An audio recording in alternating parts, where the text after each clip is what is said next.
Well, thanks for staying with us. Before we move on, a quick update on that Euro 2012 grudge match between Greece and Germany. Germany's leading 4-1.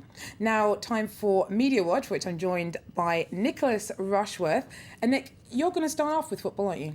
I am indeed. And of course, it was Gary Lineker, that England striker, who's now a TV commentator, who said, football, well, that's a game with 22 people, right? And the referee makes a few mistakes. And in the end, Germany always wins. And so the spat between Greece and Germany, which we've seen in full over the last weeks and months, even 2 years even, about the euro, the currency, is being played out on the pitch.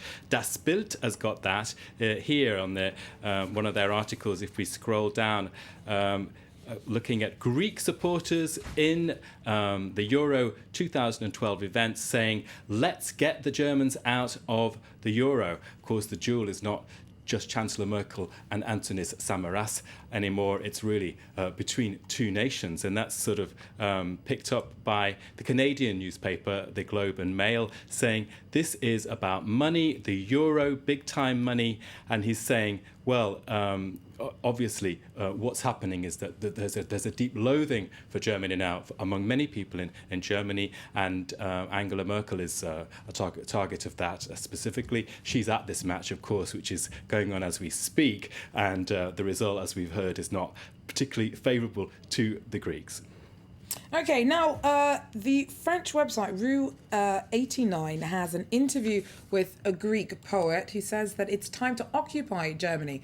So that grudge not going away. Well, Das Bild was saying that the German paper was saying, rejoice, Greeks, because you're going to be defeated, but we're not going to bail you out. There's going to be no money on the table to enjoy this defeat. And the fed upness, if I can say that, is reflected in this article in Rue 89, which is one of the French papers here. And it's an interview with Nanos Valaoritis, who is a well-known Greek poet. He's 91 years of age, has a very good reputation, and he's saying, enough, basta, let's occupy Germany, and he's launched an Occupy Germany movement, and that maybe can be taken in tongue-in-cheek or not, but it reflects a degree of sort of disaffection with the Euro and the EU project. He actually writes in English because during his career as a poet, he was a surrealist under André Breton, and he actually married an American, and here he's got his blog in English, and he's saying,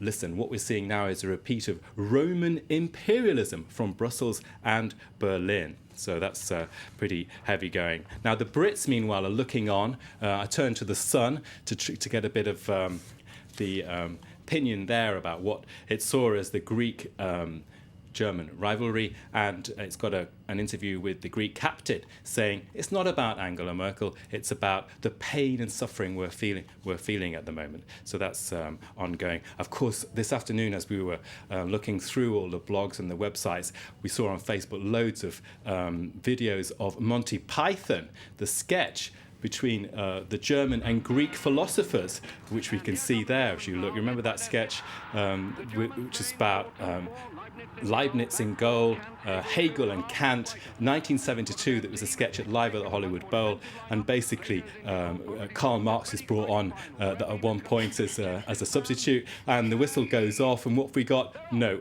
we're not going to play, we're going to think about it. And later on in the game, Archimedes has a brainwave, he has a real idea, and he decides that, yes, you can score, and Socrates gets the goal, 1-0 to Greece. We're not seeing that this weekend, of course. So entertaining stuff, and people are loving it on Facebook, apparently. So.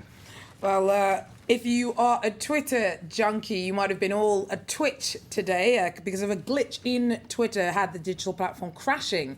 Well, yeah, that happened for several hours, and Storyful have got that story. There's an image there of the fail whale, and I can just bring that up a bit, the fail whale, and basically people went into panic attack. They were pressing that refresh button over and over again, and 140 million Twitterati were left without their left arm, if you like.